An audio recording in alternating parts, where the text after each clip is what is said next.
Hi friends, ఈరోజు నేను అల్లం వెల్లుల్లి పేస్ట్ ఎలా చేయాలో చూపించబోతున్నానండి. ఇప్పుడు నేను చెప్పే విధంగా తయారు చేసి పెట్టుకుంటే 2 to 3 months వరకు స్టోర్ చేసి పెట్టుకున్నా కూడా కొంచెం కూడా పాడవకుండా నిల్వ ఉంటుందండి. కలర్ చేంజ్ అవ్వదు, టేస్ట్ స్మెల్ కూడా చాలా బాగుంటుందండి.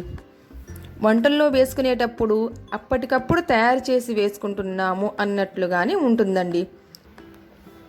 ఇప్పుడు ఎలా తయారు చేసుకోవాలో చూద్దాం. ముందుగా నేను 1/2 kg అల్లం తీసుకున్నానండి. అంటే 250 grams అల్లం తీసుకున్నాను.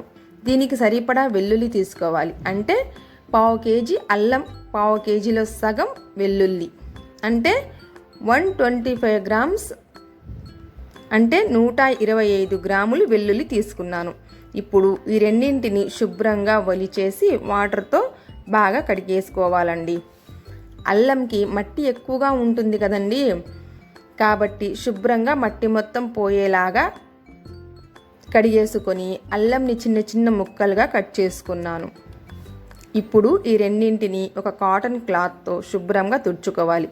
ఎందుకంటే తడి అనేది కొంచెం కూడా ఉండకూడదు. తుడిచాక కొంచెం గాలికి ఆరనివ్వాలి.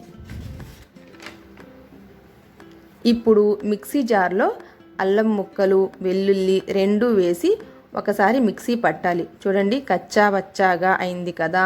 ఇప్పుడు ఇందులో 1 teaspoon salt, 1 tablespoon oil వేసి మళ్ళీ మిక్సీ పట్టాలి. వంట నూనె ఏదైనా వేసుకోవచ్చండి. మనం ఇంట్లో వంటింట్లో ఏ నూనె అయితే వాడుకుంటామో అదే వేసుకోవచ్చు. ఇప్పుడు మూత తీసి చూస్తూ కలుపుతూ మెత్తగా పేస్ట్ లాగా చేసుకోవాలి. చూడండి, కొంచెం కూడా అల్లం ముక్కలు, వెల్లుల్లి ముక్కలు అనేవి లేకుండా ఎంత స్మూత్ పేస్ట్ తయారైందో.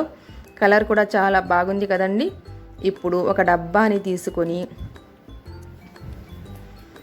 అందులో ఈ పేస్ట్ని ట్రాన్స్ఫర్ చేసేసుకుందాము. ఇప్పుడు ఈ పేస్ట్ 2 నుంచి 3 నెలల వరకు పాడవకుండా చాలా బాగుంటుందండి. ఈ వీడియో కనుక మీకు నచ్చితే ఒక లైక్ చేయండి, షేర్ చేయండి, సబ్స్క్రైబ్ చేయండి, కామెంట్ కూడా చేయండి. Thanks for watching.